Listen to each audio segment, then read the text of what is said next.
Hey guys, I just want to see if you can see my face because we are doing it this way, which we haven't done in a long time. So just want to make sure that the tech is all up.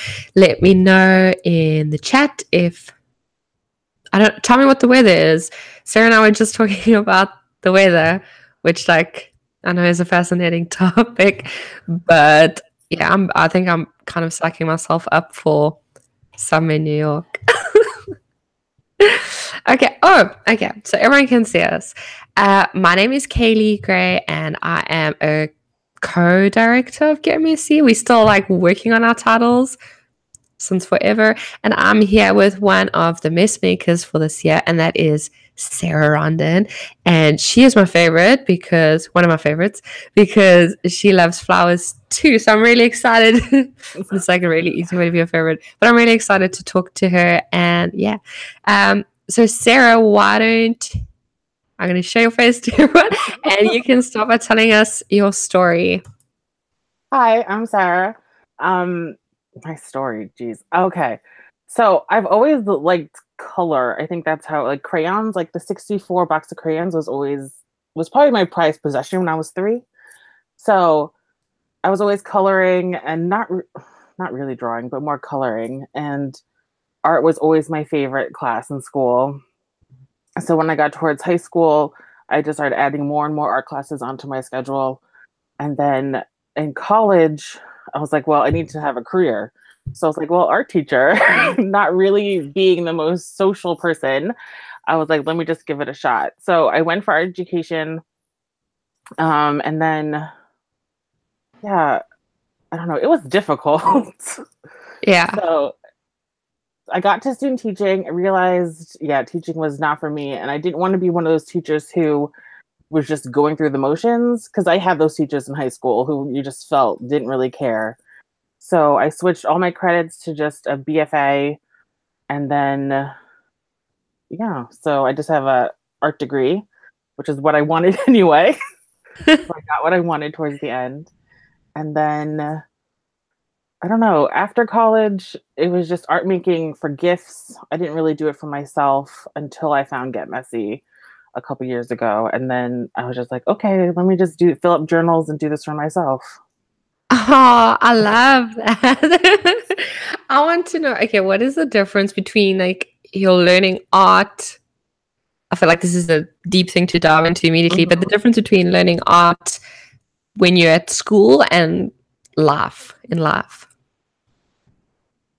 I struggled with that because in school it's very, here's what you need to do, and in life it's kind of like what you can do whatever. So I did struggle with that after college, where I was like, well, what do I make? I don't have an assignment due. I don't know. It was too open for me. So that's why I went a couple years without making any art, because it was too open. But the difference is, like, you do learn a lot of techniques in college or in art school, and you get to touch a lot of different topics, which I enjoyed. But you can do the same thing at home, especially now with the internet. I mean, the internet wasn't as open when I was in college, so there wasn't as many resources back then. But now I feel like you could learn anything online. Yeah, that's true. I've really gotten into the whole idea of making a real life art course, mainly because I feel like I've got major FOMO about not having gone to art school. So it's I good don't to know. hear you say Art that. school was yeah. Art school was nice. Like, you got into a lot of discussions about art, which I enjoy, and I do miss that. I miss talking about art. Um, but then, yeah, like, there's the people who can just like BS their way through anything, and you're looking at it, and you're like, are we seeing the same thing? So you do run into that. People who just like will paint something and they'll go in this whole big spiel, and you're just like, really? It's a dot. Like, Yeah. so, but just the discussion of art was a lot of fun in art school. Okay. So then what is your opinion of plain white canvases? I kind of love them if there's a good reason behind that. Okay. Yeah. Um, okay. So tell me why you love creating. It sounds like it's always been a part of your life. It has been, but I didn't really realize how much important it was until after college when I went through the phase where I wasn't. And I'd Mm. find myself being angry or anxious or just feeling so out of whack and so not myself, where I just had to realize, when did I feel like myself? And that was more in college when I was making all the time. So that's when it really hit me. I was like, I need to find something to do at home. Yeah, so it's kind of like it makes you feel like yourself. Yeah. Oh, I love that. I feel like I really got a quote for the the episode. I love it. Okay. So tell me more. Let's dig into your creative process. Do you have any rituals when you're making? No. No, you just I guess it's kind of just shove things over to make space. My desk kind of gets crowded with stuff, so I just need to make space for the journal, and that's my only ritual. It'd be nice. I don't we didn't grow up in a household that had candles a lot, so I don't like candles. I also hate candles. Why is it such a trend? Especially in my room, unless it's a nice scent, and so many candles have fake scents, so unless it's a nice scented candle. But other than that, it's either put on a podcast or listen to music or watch random YouTube videos, and that's my process. I love it. We obviously need tips from Vanessa. Yeah. So yeah. Oh yeah, I was just gonna say it would be nice to have a whole official ritual or more meditating. Yeah. And really getting into it. I've been thinking of trying that, but yeah, that's not me.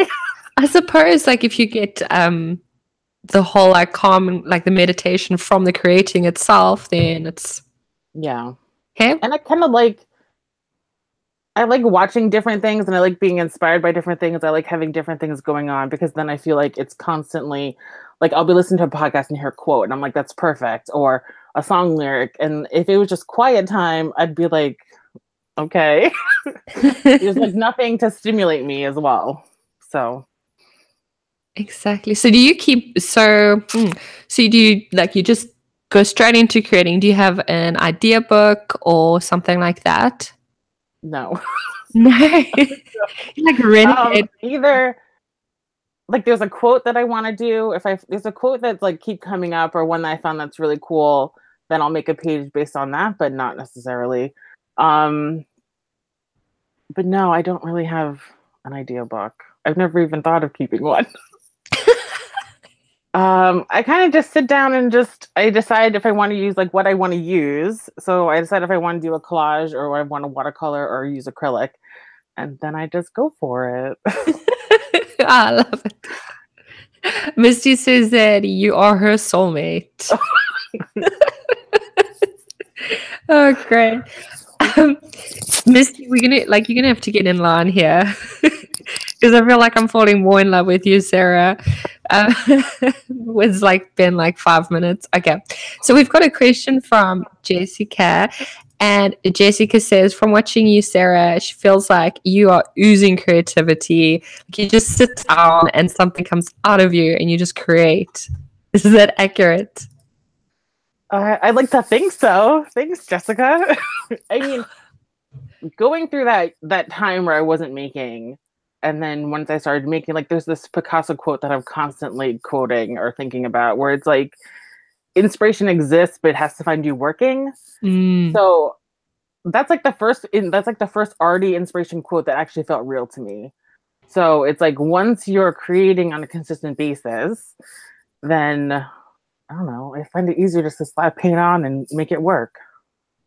Yeah. So you put in the work, then it happens. Yeah. Then I think you have to be open to inspiration anywhere too. So even if I may not want to, if I'm driving, it's so hard. I always want to stop and take a picture of the sunset or the trees or this view, but I'm driving, so I can't. But so then I have to remember it. So I'm constantly just always looking and observing. And I think that helps. Yeah. Jessica's saying in the chat, and I obviously echo it, that you're very prolific. You're always creating. You're very good at that. It's very admirable. Thanks. I'm looking behind you. Is that an inspiration wall behind you? Oh yeah. Yeah. So I worked at Michael's for a couple years, and this giant bulletin board was on sale for $1. So I had to buy it. Mhm. And so now I've just filled it with like postcards and my calendar and different stuff. Yeah, it's I never had great. an inspiration board. So I was like, let me just fill up this space. Ah, fantastic. So you besides the tip of like taking some time off and not making art for yourself at all, so that you just like this constant stream, what tips do you have for beginners who want to start creating for themselves? Definitely getting over that. Like I've totally gotten over the fear of the white page. And I think it's because you just need to get that first mark. I know it can be tough because I went through again time where I didn't do anything because you are staring at this. So like even like I have a nephew and I'm half tempted to just give him a journal and a box of crayons and let him go crazy and just start the pages. Because it's like as long as there's something on the page to work from, you just go to the next step. So as long as there's one, even if it's a pencil mark, you see the curve of the pencil mark and you can just move off of that and just making little steps. Mm. That's a good idea, giving it to a kid. A kid. Or like use your non-dominant hand and do like I was just saying the other day, like I wonder if I could draw like blindfolded. Like I know there's a whole blind contour thing, but you can always cheat. So I was like, what if you were actually blindfolded and just go crazy with some paint? Like I thought that would might be fun. Yeah, you have to do that now. You know that. Yeah, I know. If you say it out loud. Okay. So you constantly inspired, you say. Do you ever lack inspiration? Yeah. Um the other times I'm not sure where to start. So then I just go back to color.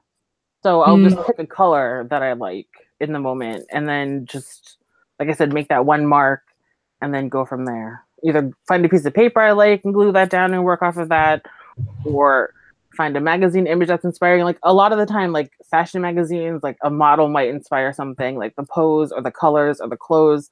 So it's finding just one thing and even forcing it. It's okay to force it. Like it's not always like easy and happy.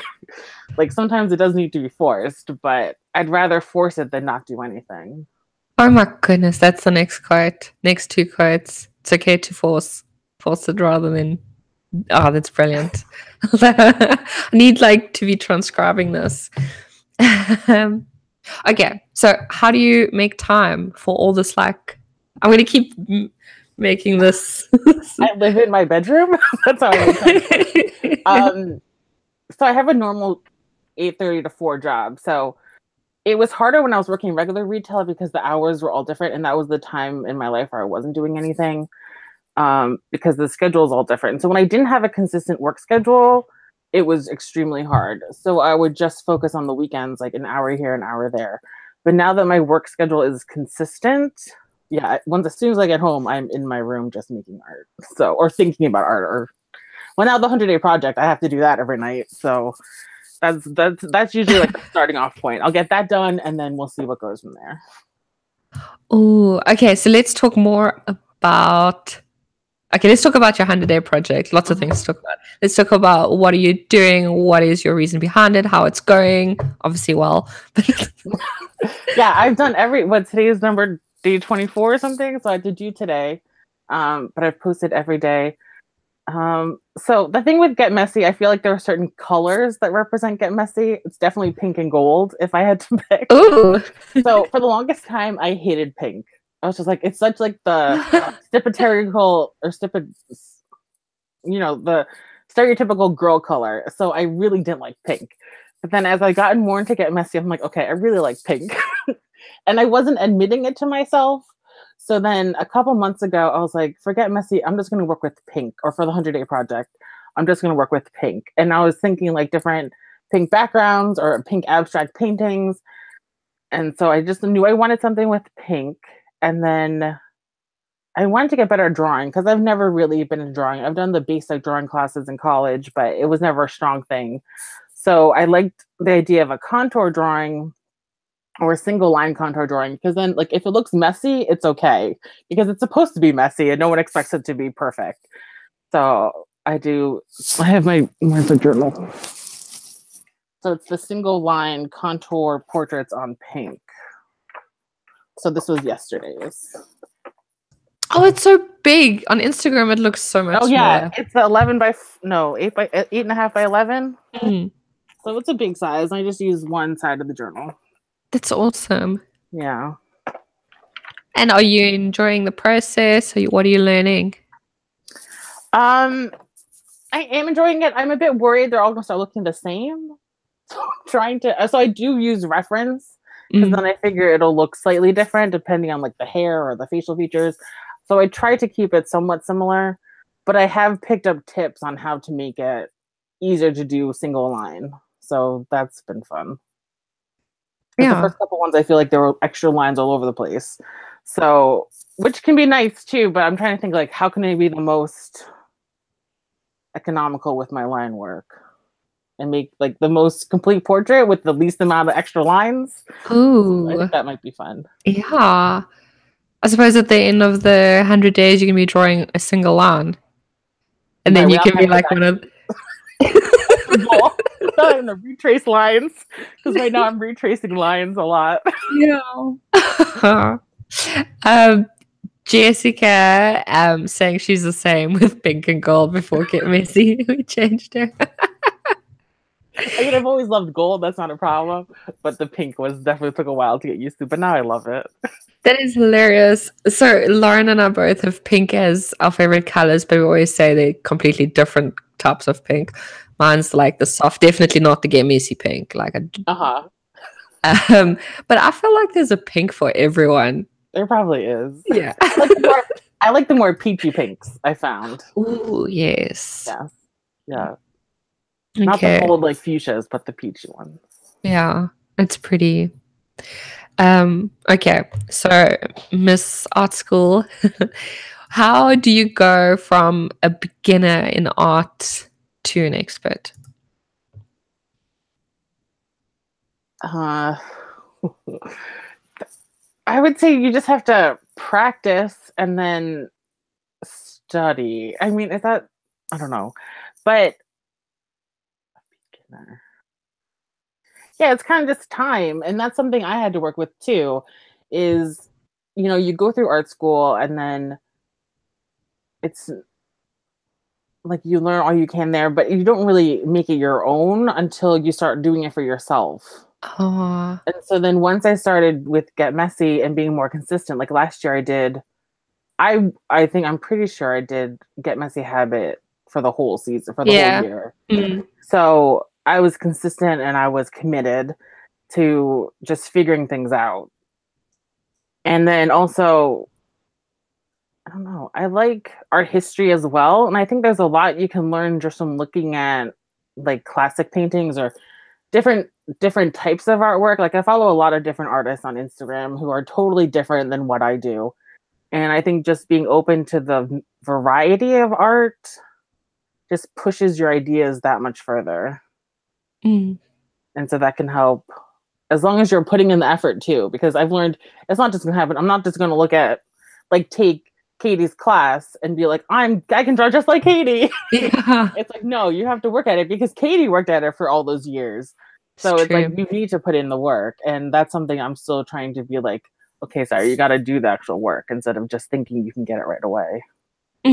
So you're telling me if I had to make a few Pinterest boards, like one is watercolors, one is acrylics, that I won't become an expert in that just by pinning this stuff? No. Damn. I wish it worked that way. Well, actually, no, because the fun is in trying out. So I don't wish it worked that way.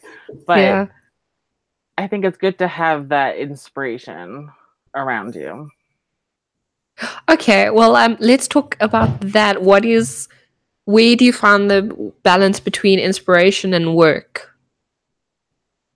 How do you get them to fuse together?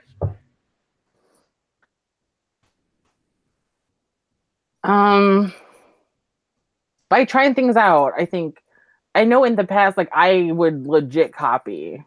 And I know I would never claim it as my own. I don't think I've shared anything, but I would take a drawing and then copy it, or take a technique and copy it exactly the first time. And then the second time after that is where I would try to change it.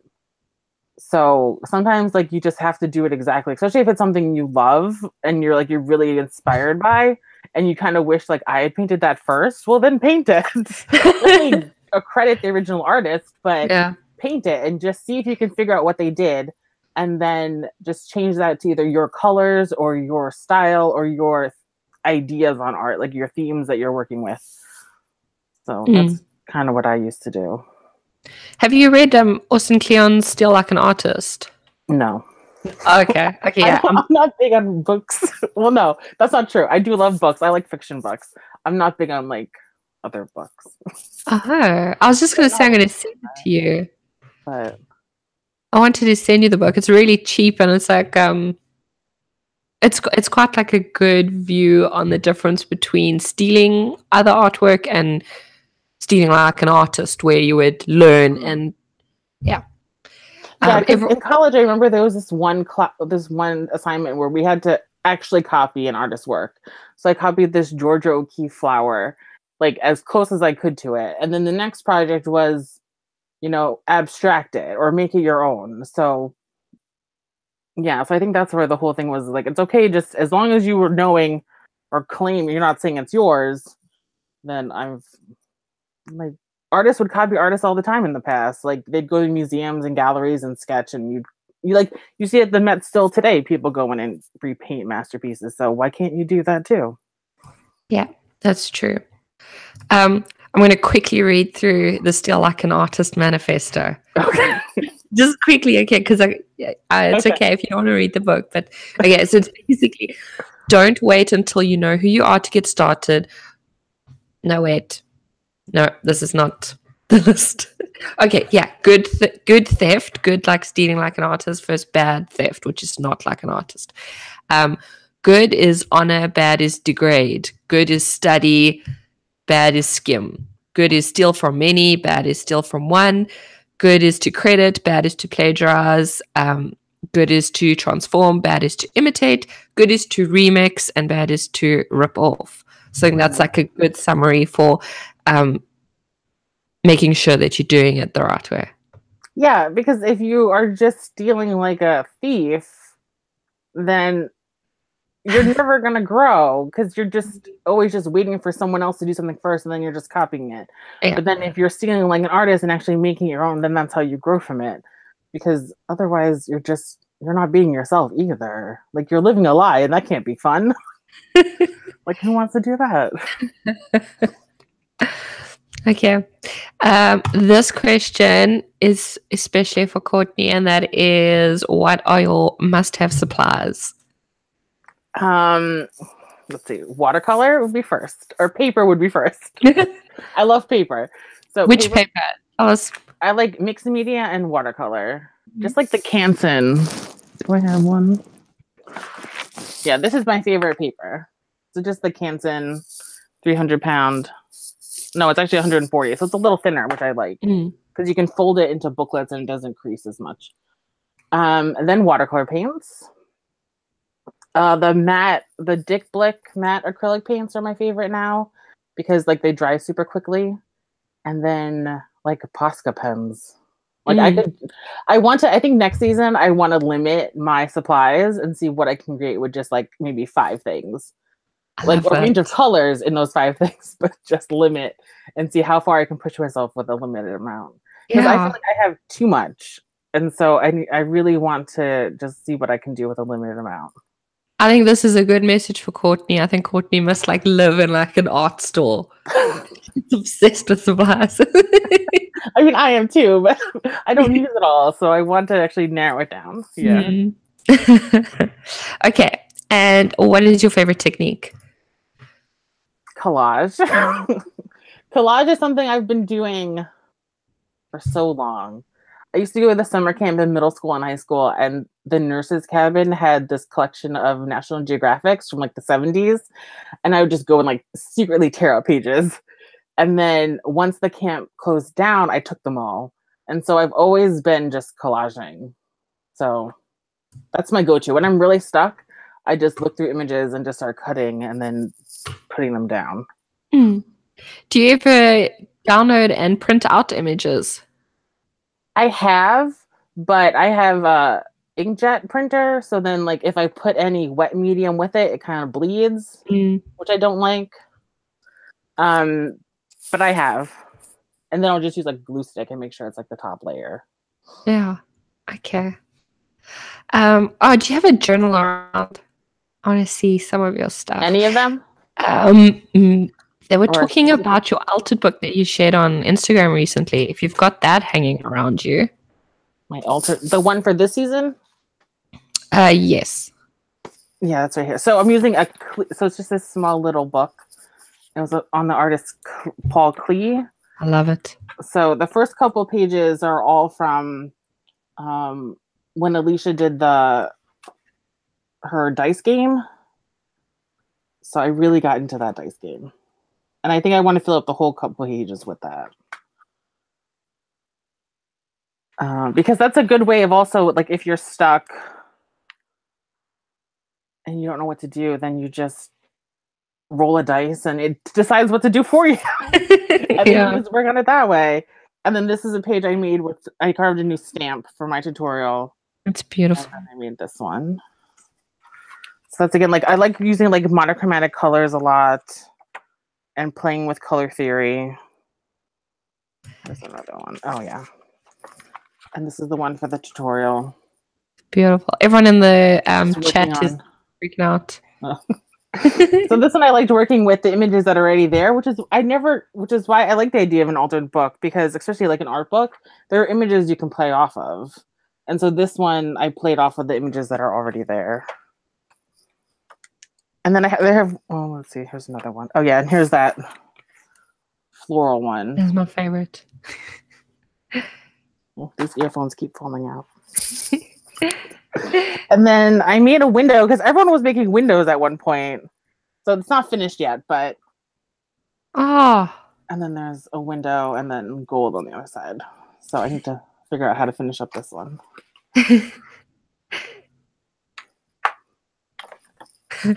Yeah, and that's it for this one now.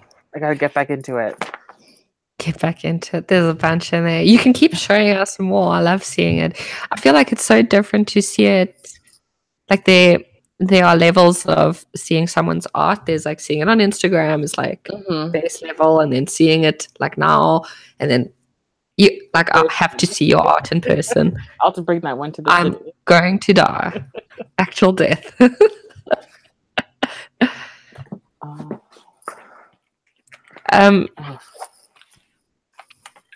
So I've just picked up my Season of Color. Season of Color was a fun one for me. Yeah, before we do that, talk a bit more about working with existing images. What are your tips for that? Just tear out anything that interests you. Like, even like I'll just glance through, like right now I've gotten pretty good at knowing what I might use. So I'll just be flipping through, and if I even like hesitate for a second, I'll just tear it out. And if I'm just flipping through it, hesitate, tear, if I really stare at it, then I know I want to use it right away. But I like magazines that I don't buy like the Vogue or like the really big ones, because I don't want my models to be recognizable. Because then I feel like, or an actress, because then I feel like it takes away from the art because you're just thinking about that person. So I go for like the smaller ones, and just like catalogs are good. I like the anthropology catalogs because they're just models, and usually in like really pretty dresses. So if I just hesitate, then I'll tear it. And then every once in a while I'll go through and like cull it and be like, do I really need this? Do I really think I'll use it? And then I'll just recycle it. Yeah, I feel like your ephemera game is next level. I try to be. Storage and stuff. Okay, yeah, let's go on to color. Yeah, so like I said before, color was a big thing for me. So Season of Color was a lot of fun. And this one I actually used like a handbook.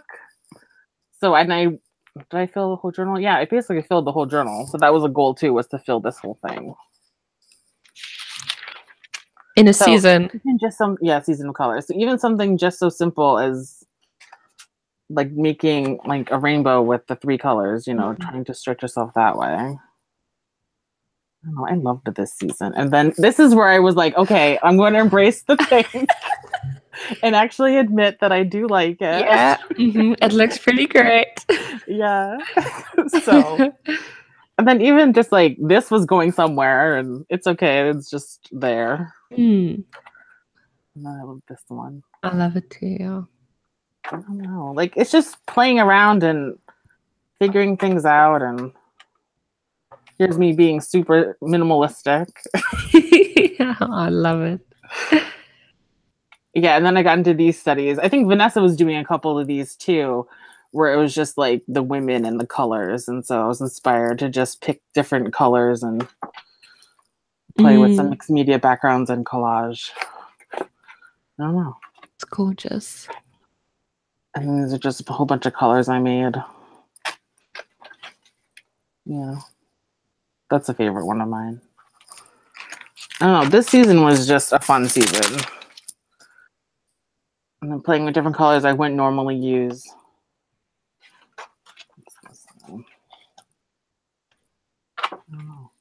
Oh, and then the flag. I think Misty did the flag design.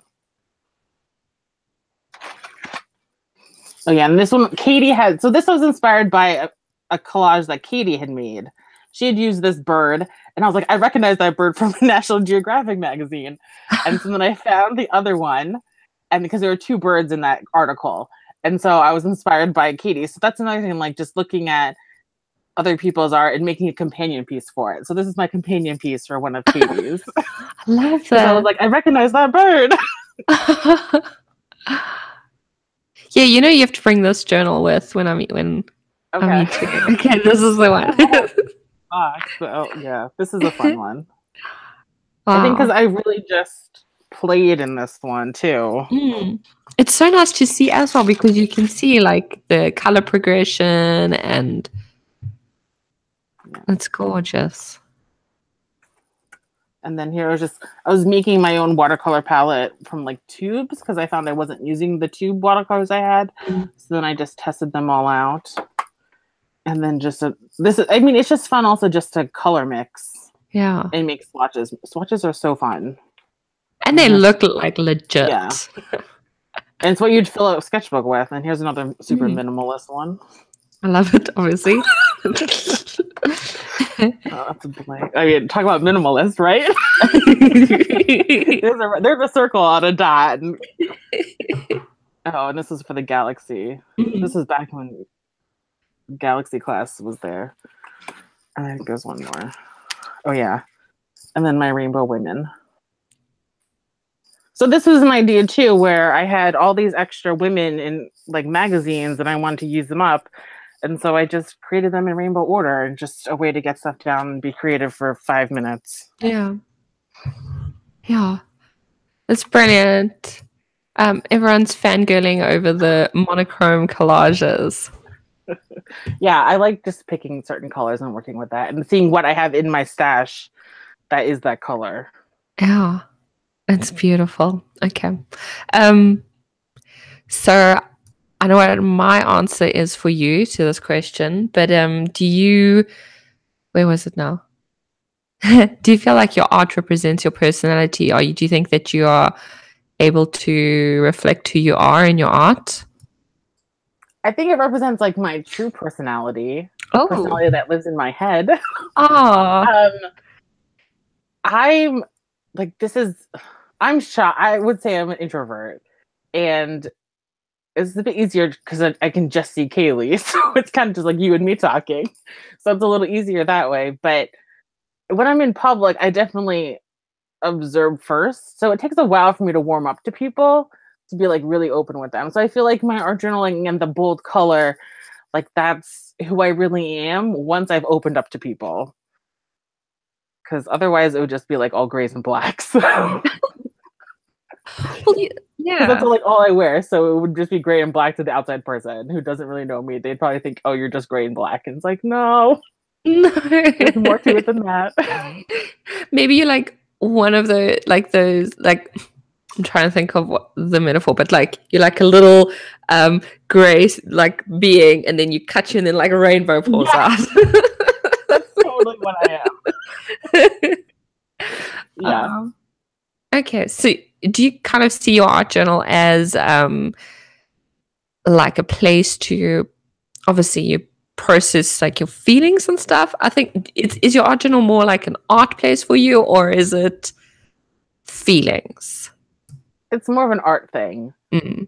There are times when I do get emotional in it, like if big things happen, where I feel like the urge to just do something.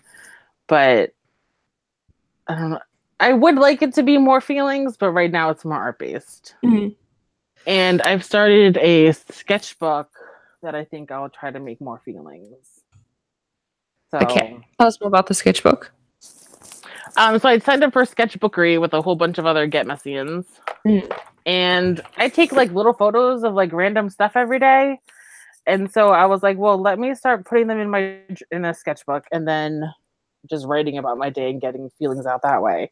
So I used an old Studio Calico like planner and I bound it with some watercolor paper. And then this was the page I made just the other day about the weather and some flowers. Oh my goodness, that is So beautiful. I think I'm just going to take photos, probably mostly of flowers, sketch them out and just write about the day, because I do like having that way of documenting, because as much as I've tried like project life and stuff like that, and I will try weekend life, I'm just not used to putting myself in photos, which I feel is a requirement for that kind of thing. So if I can just get the thoughts out, then that kind of helps. Mm. That makes sense, but No, it's it an idea does. to try. With the week in the life, I know for me it was easier to get myself in photos if I didn't like just put my camera down and like take a awkward photo of me or take a selfie of me, but to like put my hands in photos or show myself in other ways. Like I don't wear jewelry, but if you wore jewelry, like you would take a photo of the jewelry that you wear every day, or yeah. But that is a whole nother kettle of fish, bag of fish. I think kettle. I don't know. Whatever. Yeah. So that's the one by Marianne Moss, right? Yeah. That class. Okay.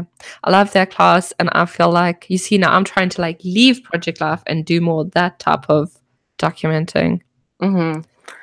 Yeah, I just really like the idea that everyone has an important story, and it's like, if you I know no one will really, like, even if no one ever reads it after I die, like the fact that I'm putting value on it, on my life, by doing it, like, you're putting value on your own life. And so that's what I want to get more into, because like there are times, like if you do ever struggle with like depression or something like that, it definitely helps to realize, you do have value.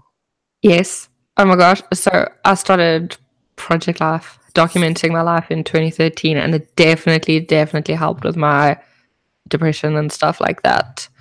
It's amazing. Like it gets you out of bed, it gets you making things, it gets you more grateful and realizing what you have, as well as like creating the opportunities for you to have those things. Yeah. Betcha. Okay. So tell me more. Okay, so that's what you would say you're currently working on?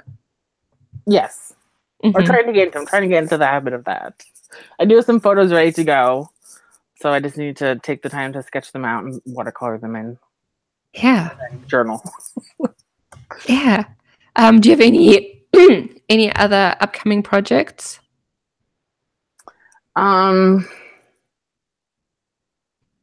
don't think so. It's kind of just, well, you did that thing on Instagram where it's like May making, right? May making. Doing that. I also Ellie also did sunprints the other day on her Instagram, and I've had a packet of sunprint paper for about a year. So and now that it's getting more sunny, that's the microphone one. Now that it's getting more sunny, I really want to just make sunprints because they're a lot of fun. So it's kind of just like little things where it's like little like crafts, and then also the art journaling. Yeah. Okay. No big plans, no big projects. Just keeping on like what you're doing. You like really prolific, so I think it's fun. I'm excited to see more of your sketchbook, because Like that, I'm next level excited for that already. Okay, so I'm going to close off now. It was really lovely talking to you, Sarah. I Yeah, it's think great you're talking a to you. wonderful human, and I'm It really wasn't as glad. nervous as I thought it would be. Or Yeah. nerve-wracking. Well, like I feel like everything you say, I'm just like, I forget what I want to say next because I'm just in awe of everything you say and like who you are. You're just such a beautiful person. I feel really honored to have spoken to you today. Yeah. So I'll close off. All right. Thanks.